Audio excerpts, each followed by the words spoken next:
Hello everyone, আসসালামু আলাইকুম। আমি মুজিবুর রহমান, আপনাদের সবাই স্বাগত জানাচ্ছি আজকে নতুন লেকচার ভিডিওতে। আজকে আমরা দেখব চ্যাপ্টার 3। তো ফার্স্টে দেখব আমরা ফাইল ট্রান্সফার প্রোটোকল বা এফটিপি, তারপরে দেখব এসএমটিপি, তারপরে দেখব POP3, আর লাস্টে দেখব IMAP। তো ফার্স্টে এখন দেখি যে ফাইল ট্রান্সফার প্রোটোকল বা এফটিপিটা কি। It is a standard network protocol used to transfer files between a local computer and remote server over the internet. তাই আমরা কি বুঝলাম যে এফটিপি হচ্ছে একটা স্ট্যান্ডার্ড নেটওয়ার্ক প্রোটোকল যেটা ইউজ করে লোকাল কম্পিউটার এবং রিমোট সার্ভার কম্পিউটারের মধ্যে ফাইল ট্রান্সফার করা যায়। তো এখন লোকাল কম্পিউটার আমরা সবাই বুঝতে পারছি, লোকালি যেটা ইউজ করে সেটা। আর রিমোট সার্ভার বলতে বোঝানো হয়েছে যেটা একটা কম্পিউটার বাট সেটাকে যে কোনো জায়গা থেকে অ্যাক্সেস করা যায় ইন্টারনেটের মাধ্যমে, এটাই হচ্ছে রিমোট সার্ভার। তো এই এফটিপিটা এই লোকাল কম্পিউটার আর রিমোট সার্ভারের মধ্যে ফাইল ট্রান্সফারের জন্য একটা স্ট্যান্ডার্ড নেটওয়ার্ক প্রোটোকল। তো এখানে দেখেন, এখানে কী কী আছে, ইউজার বা হোস্ট, একটা এফটিপি ইউজার ইন্টারফেস থাকবে তার, এবং সে হচ্ছে এফটিপি ক্লায়েন্ট, মানে সে লোকাল ফাইল সিস্টেম থেকে তার রিমোট ফাইল সিস্টেমে সে ফাইল ট্রান্সফার করতে যাচ্ছে। সেক্ষেত্রে কী হবে দেখেন, সে যখন ইউজার ইন্টারফেসে আসবে তারপর সে ক্লায়েন্ট হিসেবে একটা ফাইলকে ট্রান্সফার করবে কোথায়, এফটিপি সার্ভারে। সেই এফটিপি সার্ভারটাই হচ্ছে রিমোট ফাইল সিস্টেম, মানে সেটাকে যে কোনো জায়গা থেকে অ্যাক্সেস করা যায় থ্রু ইন্টারনেট। তো এটা হচ্ছে এফটিপির বেসিক স্ট্রাকচার। তো এখন দেখব যে কীভাবে এই যে how FTP moves file between local and remote file system, মানে কীভাবে সে লোকাল এবং রিমোট ফাইল সিস্টেমগুলোকে সে ট্রান্সমিট করে বা ট্রান্সফর্ম করে। তো ফার্স্টে সে কী করে, কানেক্ট দ্য রিমোট হোস্ট, অর্থাৎ the user provide the host name to of the remote server, অর্থাৎ ইউজার তার হোস্ট নেমটা রিমোট সার্ভারে প্রোভাইড করে। The FTP client establish a TCP connection with the FTP server, অর্থাৎ এফটিপি ক্লায়েন্ট যে এই যে এফটিপি ক্লায়েন্ট সে হচ্ছে একটা টিসিপি কানেকশন বিল্ড করে এফটিপি সার্ভারের সাথে, যাতে সেখানে ইজিলি ফাইল ট্রান্সফার করা যায়। তো টিসিপি কানেকশন বিল্ড করার পরে কি হয়, সেকেন্ড ধাপে হচ্ছে user authentication. The user enter their user name and password sent over the TCP connection, অর্থাৎ ইউজার তাহলে কী করে, তখন সেই মতো তার ইউজার অথেন্টিকেশনকে সে ভ্যারিফাই করে, অর্থাৎ সে তার ইউজার নেম দেয়, সে তার পাসওয়ার্ড দিয়ে ওখানে লগ ইন করে। তাহলে দেখেন কী কী হলো, আমাদের টিসিপি কানেকশন বিল্ড করা হয়ে গেছে, মানে লোকাল ফাইল সিস্টেম থেকে রিমোট ফাইল সিস্টেমে। দেন তারপরে ইউজার সেখানে তার ইউজার নেম পাসওয়ার্ড দিয়ে ভেরিফাই করে নিছে। লাস্টে সে কী করতে পারবে, ফাইল ট্রান্সফার, তাই না? এই যে once authorized the user can upload file from the local system to the remote server, অর্থাৎ যখন সে তার ভেরিফিকেশন কমপ্লিট করবে, মানে ইউজার নেম পাসওয়ার্ড সব দিয়ে লগ ইন করবে, তখন সে কী করতে পারবে, ওই টিসিপি কানেকশনের মধ্য দিয়ে সে লোকাল সিস্টেম থেকে রিমোট সার্ভারে কোনো একটা ফাইলকে সে আপলোড করতে পারবে, or download file from the remote server to local system, অর্থাৎ সে দুইটা কাজই করতে পারবে, লোকাল সিস্টেম থেকে রিমোট সার্ভারে কোনো একটা ফাইল আপলোড করতে পারবে, অথবা সে রিমোট সার্ভার থেকে কোনো একটা ফাইলকে ডাউনলোড করে লোকাল সিস্টেমে রাখতে পারবে। তো রিমোট সিস্টেমটা এজন্য ইউজ করছে যাতে সে যে কোনো জায়গা থেকে সেই যে ফাইলটা সে আপলোড করলো, যে এখানে যেটা হচ্ছে যে upload file from local system to remote server, সে আপলোডেড ফাইলটা সে যে কোনো জায়গা থেকে অ্যাক্সেস করতে পারে ইন্টারনেটের থ্রুতে। সেই জন্যই মেনলি ইউজাররা ম্যাক্সিমাম টাইমই আমাদের রিমোট সার্ভার ইউজ করে ফাইল আপলোডের ক্ষেত্রে এফটিপি প্রোটোকলের মাধ্যমে। তো এই যে এফটিপি যে টিসিপি কানেকশন বিল্ড করে, সে কিন্তু দুই ধরনের প্যারালাল টিসিপি কানেকশনের উপরে কাজ করে। ফার্স্ট অফ অল হচ্ছে the control connection, and secondly হচ্ছে দ্য ডাটা কানেকশন। তো কন্ট্রোল কানেকশনে কী হয় দেখেন, it is use to send control information between the two host, অর্থাৎ এই যে লোকাল সিস্টেম আর রিমোট সার্ভার দুজনের মধ্যে মানে কন্ট্রোলিংয়ের কাজটাই হচ্ছে এই দ্য কন্ট্রোল কানেকশন হ্যান্ডেল করে থাকে। মানে কখন লোকাল হোস্ট থেকে রিমোট সার্ভারে একটা ফাইল আপলোড হবে, কখন রিমোট সার্ভার থেকে লোকাল হোস্টে একটা ফাইল ডাউনলোড হবে, এই জিনিসটা কন্ট্রোলের কাজটাই হচ্ছে দ্য কন্ট্রোল কানেকশন করে থাকে। আর সেকেন্ড যেই কানেকশনটা ছিল সেটা হচ্ছে the data connection. It is use to actually send A file, অর্থাৎ ডেটা কানেকশনের মাধ্যমে কী হয় যে আমাদের তো কানেকশন বিল্ড করা হয়ে গেছে, এখন সেখান দিয়ে কোন ডেটাটা ট্রান্সফার হবে বা কোন ফাইলটা ট্রান্সফার হবে সেটাকে সে এনশিওর করে এই কানেকশনের মাধ্যমে। তো আসেন এখন দেখি SMTP বা simple mail transfer protocol. SMTP is a protocol used to send and relay email messages between email servers।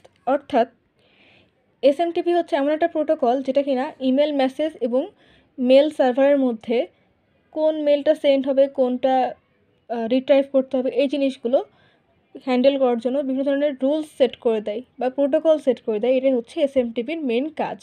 It has two sides. First of all the client side on the sender's mail server, অর্থাৎ client mail সার্ভারে একটা mail করবে। The server side on the recipient mail server, আরেকটা side থাকবে সেটা হচ্ছে server side, মানে দুটো সাইড, একটা হচ্ছে ক্লায়েন্ট সাইড, একটা হচ্ছে সার্ভার সাইড।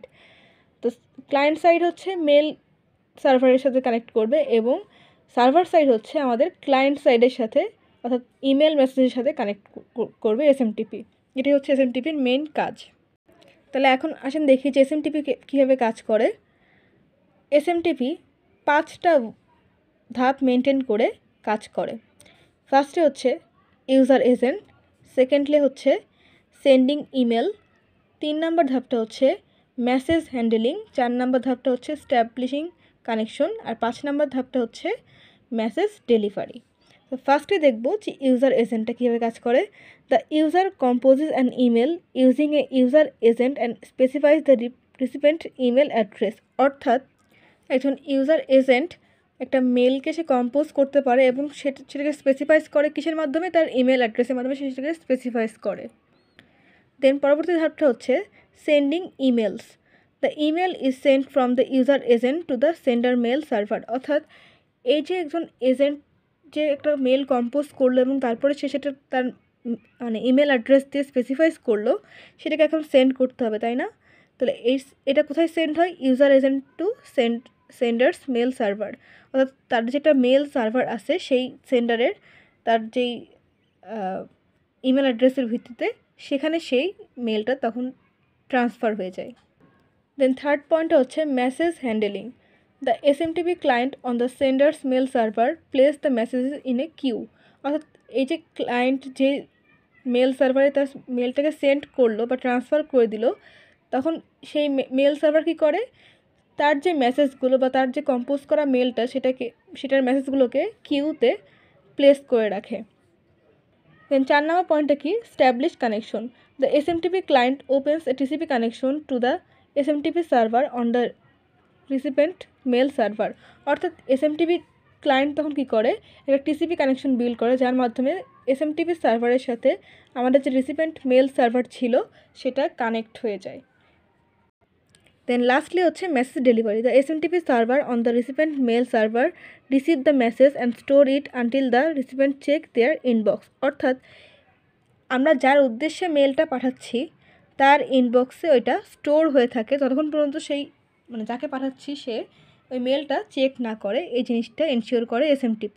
তাহলে SMTPর কাজটা আশা করি আপনারা বুঝতে পারছেন যে SMTP একটা প্রোটোকল যেটা কিনা একজন ইউজারের থেকে, ধরেন আপনার থেকে আপনার বন্ধুর কাছে একটা মেল পাঠাতে কোন কোন ক্রাইটেরিয়া মেনটেন করতে হয়, কোন কোন প্রসেস ফলো করতে হয়, সেটার একটা বেস তৈরি করে দেয়। তাহলে আর একটা ছোট্ট ওভারভিউ দিয়ে দিই যে SMTP কীভাবে কাজ করে। ফার্স্টে একজন ইউজার একটা মেল কম্পোজ করে অন্য কাউকে দেওয়ার জন্য, তার ইমেল অ্যাড্রেসটাকে দিয়ে সে স্পেসিফাইজ করে দেয়। সেই ইমেল অ্যাড্রেসের ভিত্তিতে তখন তার একটা মেল সার্ভার তৈরি হয় এবং সেই মেল সার্ভার তখন কী হয়, SMTP মাধ্যমে মানে SMTPর সাথে কানেক্ট হয়ে সে তার মেসেজগুলোকে একটা কিউতে রাখে। তারপরে সেই SMTP কী করে, সেই মেসেজ মানে সেই মেলটাকে তার কাঙ্ক্ষিত যে ডেস্টিনেশন ছিল, যাকে তার মেলটা পাঠানোর দরকার ছিল, তাকে পাঠানোর জন্য একটা TCP কানেকশন বিল্ড করে এবং TCP কানেকশন বিল্ড করার পরে সেই মানে SMTP সার্ভারের সাথে আমাদের যে কম্পোজ করছে মেলটা যাকে পাঠানোর জন্য, যে কম্পোজ করা যে মেলটা সেটাকে সেই সার্ভারে ট্রান্সফার করে দেয়। তারপরে কি হয়, যাকে মেলটা পাঠানো হয়েছে তার ইনবক্সে যে মেলটা স্টোর হয়ে থাকে ততক্ষণ পর্যন্ত না মানে সেই মেলটা চেক করছে। তো এটাই হচ্ছে SMTPর মানে ওয়ার্কিং প্রসেস। এখন দেখব SMTP কম্প্যারিজন উইথ HTTP। তো আমরা অনেকেই কিন্তু SMTP আর HTTPকে এক মনে করি, বাট তারা কাইন্ড অফ সিমিলার বাট পুরোপুরি সেম না। এসএমটিপি হচ্ছে সিম্পল মেল ট্রান্সফার প্রোটোকল, আর আরেকদিকে হচ্ছে এইচটিটিপি হচ্ছে হাইপার টেক্সট ট্রান্সফার প্রোটোকল।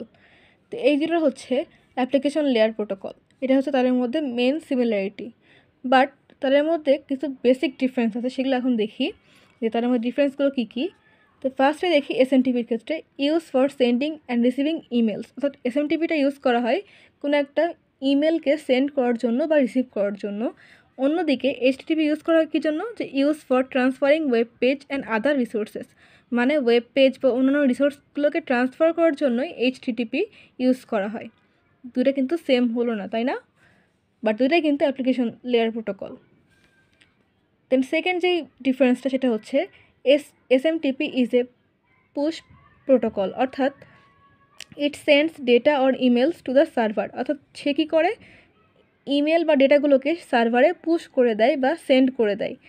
অন্যদিকে এইচটিটিপি কী করে দেখেন, HTTP is a pull protocol where client request and retrieve web content, অর্থাৎ এইচটিটিপি তাহলে কী হচ্ছে পুল প্রোটোকল, কারণ ক্লায়েন্ট হচ্ছে রিকোয়েস্ট করে এবং সেই রিকোয়েস্টের ভিত্তিতে সেই এইচটিটিপির মাধ্যমে সে একটা ওয়েব কন্টেন্টের অ্যাক্সেস পায়, মানে সে দেখতে পারে ওয়েব কন্টেন্টটা। আমরা যখন ওয়েব আর এইচটিটিপির মধ্যে ডিফারেন্স দেখছিলাম তখন কিন্তু দেখছিলাম যে একটা ওয়েব পেজে ভিজিট করার জন্য আমরা প্রথমে একটা রিকোয়েস্ট পাঠাই এবং রিকোয়েস্টের ভিত্তিতে সার্ভার সেই ওয়েবসাইটটার জন্য আমাদেরকে আবার এইচটিটিপির মাধ্যমে রেসপন্স করে।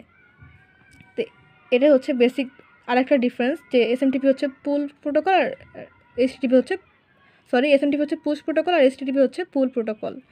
দেন থার্ড যে ডিফারেন্স সেটা হচ্ছে it transfer text base email message, অর্থাৎ এসএমটিপিটা হচ্ছে ট্রান্সফার করে কী ধরনের মেসেজ, টেক্সট বেস যে মেসেজগুলো সেগুলোকে সে ট্রান্সফার করতে পারে।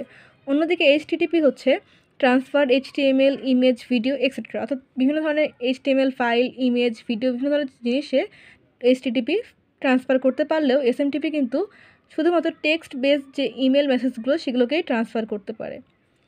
আর একটা ডিফারেন্স হচ্ছে works between mail server and email client, তারা কার কার মধ্যে কাজ করে, ইমেল সার্ভারের মধ্যে কাজ করে এবং ইমেল ক্লায়েন্টের মধ্যে কাজ করে এসএমটিপি। আর এইচটিটিপি কার কার মধ্যে কাজ করে, এইচটিটিপি হচ্ছে works between web browser and web server, মানে এইচটিটিপি ওয়েব ব্রাউজার আর ওয়েব সার্ভারের মধ্যে কাজ করে। অন্যদিকে এসএমটিপি হচ্ছে মেল সার্ভার আর ইমেল ক্লায়েন্টের মধ্যে কাজ করে। লাস্ট যেই ডিফারেন্স সেটা হচ্ছে এসএমটিপিতে প্রোটোকল হিসেবে POP3 IMAP এগুলো ইউজ করা হয় রিট্রাইভ, মানে ইমেলকে রিট্রাইভ করার জন্য। আর এইচটিটিপিতে প্রোটোকল হিসেবে ইউজ করা হয় TCP IP, এগুলো কেন ইউজ করা হয়, এই যে ফর ওয়েব ব্রাউজিং, মানে ওয়েব ব্রাউজিংয়ের জন্য এই প্রোটোকলগুলোকে ইউজ করা হয়। অন্যদিকে ইমেল রিট্রাইভ করার জন্য এসএমটিপিতে POP3 IMAP এগুলো ইউজ করা হয়।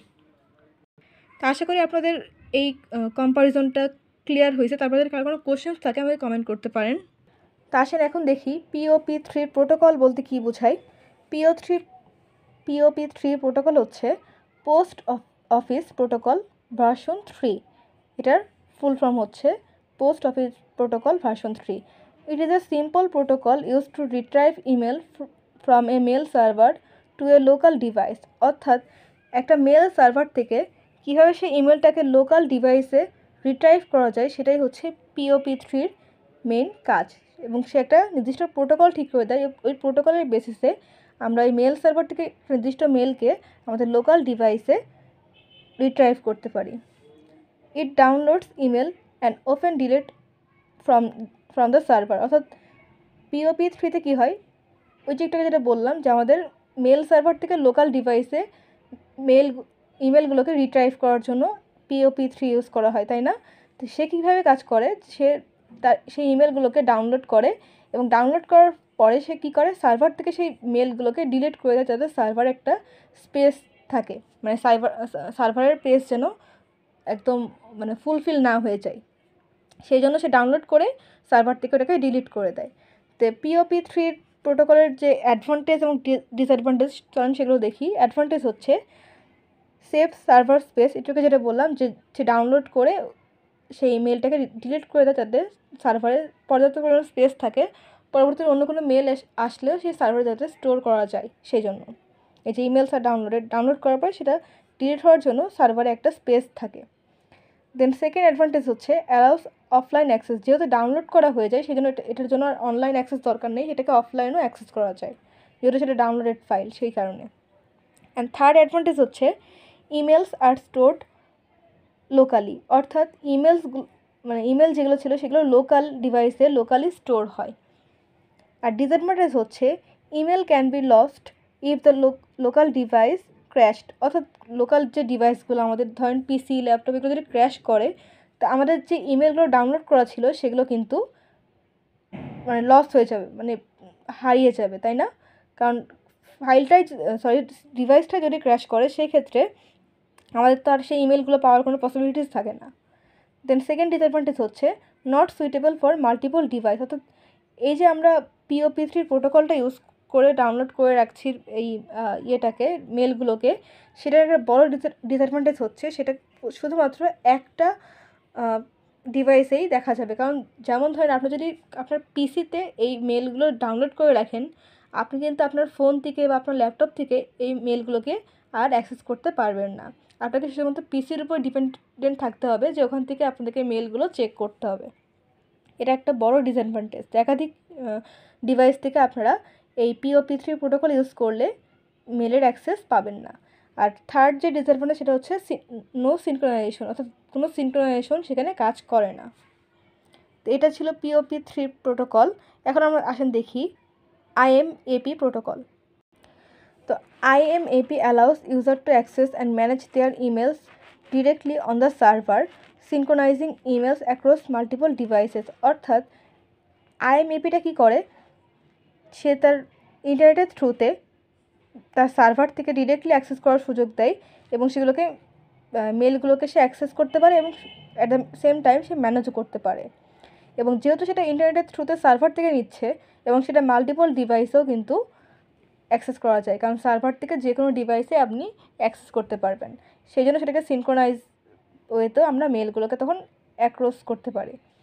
তো IMAPর অ্যাডভান্টেজ হচ্ছে emails are accessible from multiple device, যেটা কিন্তু POP3তে সম্ভব ছিল না, বাট IMAPতে কিন্তু সেটা পসিবল হচ্ছে, কারণ আমরা সার্ভার থেকে ডিরেক্টলি আমাদের মেলগুলোকে অ্যাক্সেস করতে পারছি। বাট POP3তে কিন্তু আমরা ডাউনলোড করার জন্য নির্দিষ্ট ডিভাইস ছাড়া অন্য মাল্টিপল ডিভাইস দিয়ে কিন্তু সেগুলোকে অ্যাক্সেস করতে পারছিলাম না, তাই না? দেন সেকেন্ড অ্যাডভান্টেজটা হচ্ছে safer emails remain on the server, অর্থাৎ যেহেতু ইমেলগুলো সার্ভারে আছে, আমরা সার্ভার থেকে অ্যাক্সেস পাচ্ছি, কোনো কারণে যদি আমাদের ডিভাইসগুলো নষ্ট হয়ে যায় তারপরেও কিন্তু আমাদের মেলগুলো আর হারিয়ে যাচ্ছে না, যেমনটা হচ্ছিল POP3 মেল ক্ষেত্রে, যে সেটা ডাউনলোড করা ছিল একটা ডিভাইসটা যদি কোনো কারণে নষ্ট হয়ে যায় সেক্ষেত্রে আমাদের মেলগুলোকে কিন্তু আর রিকভার করা পসিবল না। বাট যেহেতু এই IMAPতে সার্ভার থেকে আমরা মেলগুলোকে অ্যাক্সেস করতে পারছি, তাহলে ইজিলি যদি কোনো কারণে ডিভাইস নষ্টও হয়ে যায় সার্ভার থেকে আমরা আবার সেই মেলগুলোকে রিকভার করতে পারবো বা সার্ভার থেকে ডিরেক্টলি অ্যাক্সেস করতে পারবো। এটা হচ্ছে সবচেয়ে বড় অ্যাডভান্টেজ। আর লাস্ট অ্যাডভান্টেজটা হচ্ছে supports folders labels and email organization, এখানে বিভিন্ন ধরনের ফোল্ডার, লেবেল, ইমেল অর্গানাইজেশন এগুলোকে সাপোর্ট করে। ডিসঅ্যাডভান্টেজ হচ্ছে ইউজার্স মোর সার্ভার স্টোরেজ, যেহেতু সার্ভারের মধ্যে সবগুলো মেল স্টোর করা থাকে সেজন্য অনেক বেশি সার্ভারের স্টোরেজ সে দখল করে থাকে, এটা একটা ডিসঅ্যাডভান্টেজ। সেকেন্ড ডিসঅ্যাডভান্টেজ হচ্ছে requires an internet connection for access, অর্থাৎ POP3তে দেখেন কী হচ্ছিলো, আমরা অফলাইন অ্যাক্সেস পাচ্ছিলাম, তাই না, যেহেতু ডাউনলোড করা ছিল। আর এটা যেহেতু ডাউনলোড করা নেই, আমাদেরকে সার্ভার থেকে অ্যাক্সেস করতে হচ্ছে, সেই কারণে আমাদেরকে অবশ্যই ইন্টারনেটের থ্রুতেই সার্ভারের সাথে কানেক্ট হতে হবে, এটাকে চাইলে আমরা অফলাইন ইউজ করতে পারবো না। আর লাস্ট যে ডিসঅ্যাডভান্টেজ সেটা হচ্ছে can be slower if many emails need to be loaded, অর্থাৎ এটা তখন স্লো হয়ে যেতে পারে যখন একাধিক মেল একসাথে লোড করার প্রয়োজন হতে পারে। ধরেন আপনি আপনার যে ডিভাইস থেকে সার্ভারের থেকে একটা ফাইলকে একাধিক মেলকে নেওয়ার জন্য রিকোয়েস্ট করছেন, সেই মুহূর্তে এই IMAP এটা কিন্তু স্লো হয়ে যেতে পারে, কারণ একাধিক মেল তার সার্ভারে কিন্তু স্টোর করা থাকে, সে সবগুলো মেলকে রিড করে আপনার কাছে সেন্ড করতে তার একটু সময় সাপেক্ষ বিষয় হয়ে যায়। এটা হচ্ছে আর একটা IMAPর ডিসঅ্যাডভান্টেজ। তা আসেন এখন দেখি যে when use POP3 and IMAP, অর্থাৎ কখন আমরা POP3 ইউজ করবো, কখন আমরা IMAP ইউজ করব। তো POP3 ইউজ করবো যখন we need to save space on email server, যখন আমাদেরকে ইমেল সার্ভারের স্পেসকে সেভ করতে বলা হবে, সেক্ষেত্রে আমরা POP3 যে প্রোটোকল সেটাকে ইউজ করব। Only use one device to check mails, যখন আমাদেরকে বলা থাকবে যে শুধুমাত্র একটা ডিভাইস দিয়ে মেল চেক করতে হবে, এরকম একটা ক্রাইটেরিয়া দেওয়া থাকবে, সেই মুহূর্তে আমরা POP3 যেই প্রোটোকলটা সেটাকে ইউজ করব। লাস্টলি হচ্ছে if we want offline access must use POP3, অর্থাৎ যখন আমাদেরকে বলা হবে যে অফলাইনে অ্যাক্সেস করতে হবে, শুধুমাত্র অনলাইন করলে হবে না, অফলাইনে অ্যাক্সেস থাকতে হবে মেল সার্ভারটার, সেক্ষেত্রে আমাদেরকে অবশ্যই POP3 ইউজ করতে হবে। আর IMAP কখন ইউজ করব, if you want access email on multiple device, মানে মাল্টিপল ডিভাইসে যখন আমাদের অ্যাক্সেস করতে বলা হবে, সাপোজ ধরেন আপনার মাল্টিপল ডিভাইস বলতে PC থেকে কানেক্ট করতে পারছেন, ফোন থেকে কানেক্ট হতে পারছেন, ল্যাপটপ থেকে কানেক্ট হতে পারছেন, বিভিন্ন ধরনের ডিভাইস থেকে মেল সার্ভারের সাথে কিন্তু কানেক্ট হতে পারছেন, তাই না? তো এই ক্রাইটেরিয়া যদি দেওয়া থাকে যে মাল্টিপল ডিভাইসের সাথে আমাদের মেল সার্ভারকে কানেক্ট করতে হবে, সেক্ষেত্রে আমরা IMAP ইউজ করব। We need real time synchronisation, অর্থাৎ যদি আমাদের এমন কোনো প্রয়োজন হয় যে রিয়েল টাইমের যে সিনক্রোনাইজেশনগুলো হচ্ছে সেগুলোকে আমাদের ডকুমেন্টেশনের আওতায় আনতে হবে, সেক্ষেত্রে আমরা IMAP ইউজ করব। অ্যান্ড থার্ড এবং লাস্ট যে পয়েন্টটা সেটা হচ্ছে if you prefer to keep mails on the server for security and backup, অর্থাৎ আমরা যদি প্রিফার করি যে মেলটাকে সার্ভারে রাখার জন্য ফর সিকিউরিটি অ্যান্ড ব্যাকআপ, কারণ দেখেন আমরা যখন POP3 এটাতে যেটা বললাম যে ডিসঅ্যাডভান্টেজ ছিল এটা, যে আমাদের কোনো কারণে ডিভাইসে নষ্ট হয়ে যায়, সব মেলগুলো কিন্তু মানে হারিয়ে যাবে, ওটাকে আর রিকভার করা পসিবল না। বাট যেহেতু IMAP-তে আমাদের সার্ভারের সাথে কানেক্ট থাকতে হয় ডিরেক্টলি ইন্টারনেটের থ্রুতে, সেই জন্য যেহেতু সার্ভারে আসে, যদি আমাদের ডিভাইস নষ্টও হয়ে যায় তারপরে কিন্তু আমরা মেলগুলোকে সিকিউর রাখতে পারছি এবং সেখানে ব্যাকআপ পাচ্ছি সার্ভার থেকে। তো এই ছিল POP3 এবং IMAP-র মানে কখন ইউজ করব, কখন কোনটা ইউজ করলে কোন জিনিসটা হবে সেইটা। তো আজকের ভিডিও এই পর্যন্তই। পরবর্তী ভিডিওতে আমরা IP অ্যাড্রেস ক্যালকুলেশন দেখব এবং রেঞ্জ ক্যালকুলেশন দেখব। তো চ্যানেলটা এখনও যারা সাবস্ক্রাইব করেন চ্যানেলকে প্লিজ সাবস্ক্রাইব করবেন, ভিডিওতে লাইক করবেন, কমেন্ট করবেন, শেয়ার করবেন। ভিডিও দেখার জন্য ধন্যবাদ। আল্লাহ হাফেজ।